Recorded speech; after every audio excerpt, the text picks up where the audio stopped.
Hello and welcome to the Halftime Report here on Bear Football on the Barroom Network. John Buffone alongside Aldo Gandia and Tyler Ellis. The Bears somehow are winning at halftime 14-13. Guys, I tweeted it in the first quarter. I said, I'm not even mad anymore. I'm just really, really disappointed. I felt like an upset father. And all of a sudden, it's like a child was trying to gain all of my trust back. And they go out and they turn around. They score 14 points in about a minute and 12 seconds. Guys, take me through the emotional roller coaster so far of this game. I'll start with you, Aldo. Well, it was a tale of two quarters, I guess you could say. In that first quarter, we saw some missed opportunities, some execution, lack of execution. In fact, I got a little bit of video that I'll share with you. This was 3 opportunities that the Chicago Bears had. This is a 3rd down and 2. Nick Foles has a wide open Allen Robinson. Oh, man. Yep. Completely throws it over his head. Then there's the interception that Allen Robinson should have had. Yeah, there was some pushing and shoving by the DB. And then there's this errant throw. And if you notice also there was a helmet-to-helmet hit on Foles that wasn't called. But nonetheless, those were 3 opportunities the Bears had, and they blew. But somehow they come together to score 2 touchdowns. So I'm a little bit amazed, but I'm feeling really confident that this is a very, very winnable game. Let's remember that the Bucs have beaten some inferior opponents. Their opponents were 3-8 cumulative record. So this should be a winnable game here in the second half if you play mistake-free football. What do you think, Gaines? Wow. That really just happened because let's make this simple. We had like four or five. We had like 4 or 5 drives the entire first half.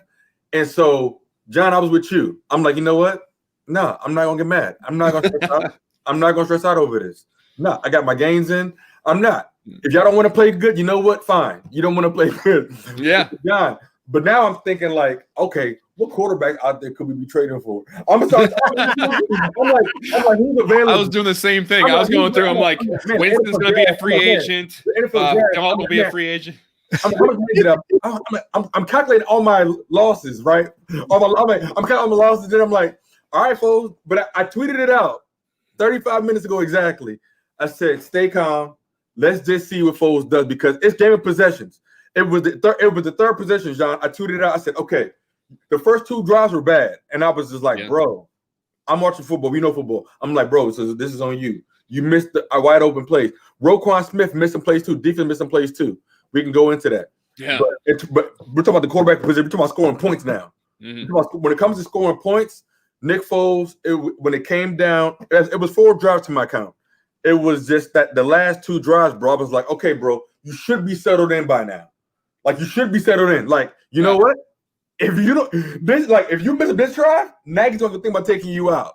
Like, here you go, bro. Like what you want. And like John, as a competitor with that Rocky type spirit, it was dope when he had to have it. Like, you see my man running in the pocket, John?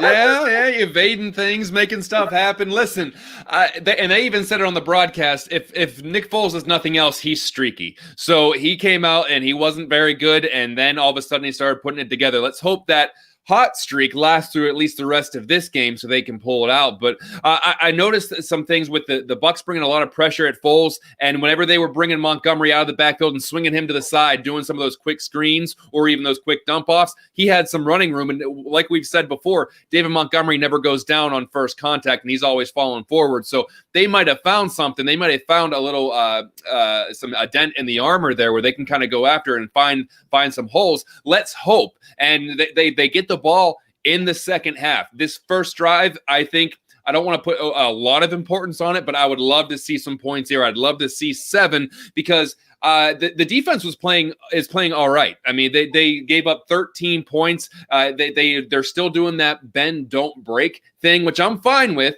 because I saw some people, going after the defense. I mean, and I was thinking to myself, if this game's 13-7 or 13-10, we're not complaining about the defense. This is you're complaining about the defense because of the lack of points on offense, and you see a 13-point deficit. Right. And so now we're not complaining about the defense so much, although Roquan Smith's not having a great game. And I'm hoping that he can start wrapping some folks up whenever he makes first contact. That one tackle he missed in the backfield probably cost them overall. It was a 4-yard loss. It turned into an 11-yard gain. So that's a 15-yard swing. But they're doing what they got to do. Jalen Johnson's getting picked on a little bit, but he's still playing well. Made some real good plays. Got a couple of penalties, but he's a rookie. That's going to happen. But I think if they can carry this momentum into the third quarter, go out, put on a good, long, sustaining drive right off the bat, they can set themselves up. Now, is that a tall order? Yeah, but we've seen them do it. So let's go around the horn real quick. What do the Bears have to continue doing, or what do they have to do differently to pull this one out? Aldo. Well, they have to make sure not to give the Bucs offense a short field like they did for the first touchdown that the Bucs scored.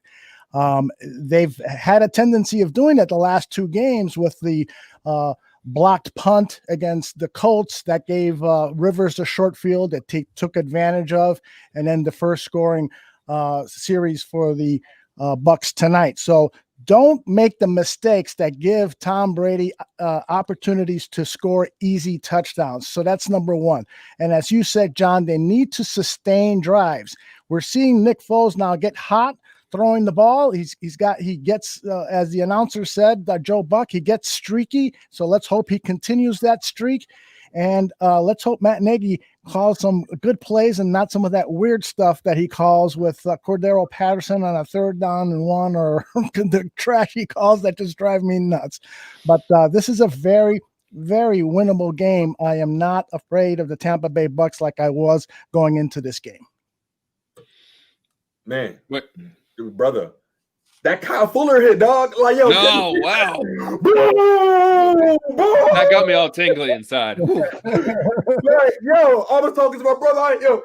His inertia was like, he was lifted up. Like, boom. I was like, yo, that's what it's about, John.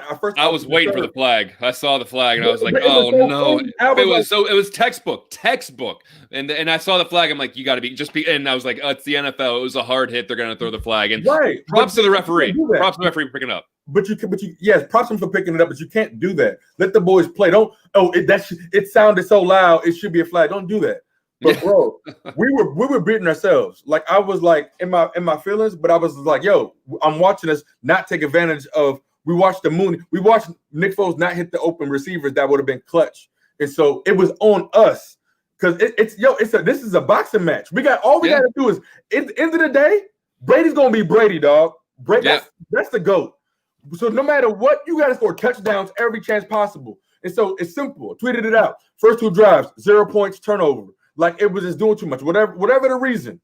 So when the back guys against the wall, thank God our defense held us in, and we got the stops. Score, stop. Score, stop. We could talk about all the in particulars, but you got to stop them on defense, score a touchdown. And so going forward, bro, what we're gonna look for is to not making the penalties. You can't give up the penalties. We have to make the plays that are in front of us, the open field tackles. Tom Brady, he's very likely not going to make a mistake. We got to hope one of these young wide receivers do it.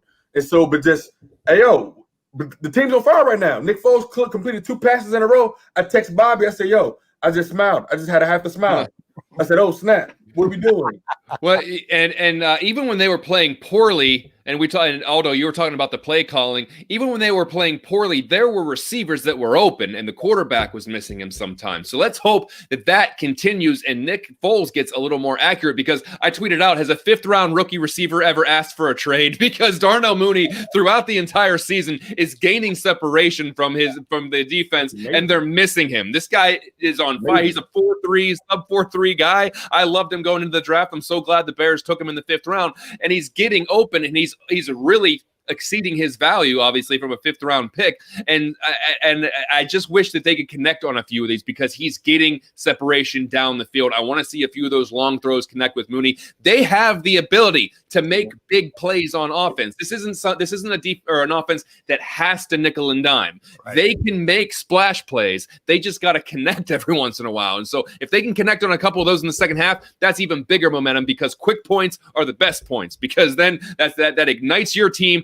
that deflates the other team, and then you got to put the other team playing catch up the whole time. So if they can get a couple big plays, that's big because no one's expecting that out of the Bears offense right now, right? Including a lot of Bears fans. So we'll see. But David Montgomery, we gotta give props to Montgomery on that touchdown run because that design was outside. My man turned that. He cut it. I'm like, he cut it. That was a decision. That was like, yo, thank you. Somebody take control of this game. And as I saw Montgomery really dig deep, and I hope they probably won't like say that because of this. That little 5 yards, but that was really a turning point. He says, forget the play. I'm going straight north to get us a touchdown. And that really sparked us. And so I'm like, man, we about to get the stop. And so, let's go. This Bucs pass defense is not very strong. It's their run defense that is incredibly good. So you got to take advantage of what of their weaknesses. And so, like John just said, there are receivers open downfield. If Foles can get hot, can continue to stay hot, his accuracy is there, then this game is very, very winnable. I have high expectations that the Bears are going to not only win in the second half, but win in an impressive fashion because really, we get down on our Bears a lot, but they really have a roster capable of beating teams like the Tampa Bay Bucs. They just answered every question for us. Every question that we was about to talk about, they just answered it. In the last 2 drives. This happens every week almost. It's kind of like, wait and see. We were about to talk about something, but they happens every week. And so And real quick, how often have we seen Ryan Nall get in that fullback position this year? Is that something new, or have they been doing that a little more than I've seen? I guess. I thought I went last week. Yeah, he's about 2 or 3 plays a game tops. Not as often as I'd like to see, because I think not only is he a good blocker, but he's the kind of fullback that you slip by, ball in his hands, whether it's a handoff or a pass outside. He's got the surprising speed, and he can get things done. So, hey, I got a wild prediction: Ryan Nall with a explosive play, 20+ yards, second half. Why not? Why not? Maybe Cole Kmet will make himself known in the game. They said they wanted to get him. They wanted to get him on the field more. They wanted to get him on the field more than 15 snaps. Maybe he'll get maybe he'll slip by a defender here, score a touchdown. Yeah, frankly, I saw him in about 2 snaps. That's about it. But I wasn't focused on that. All right, the second half is about to start. We will be here immediately after the Bears win. I'll go on the limb. And but win or lose, we will be here. John Buffone, Tyler Ellis, and myself, Aldo Gandia. We will talk to you immediately after the game. Hope you can join us.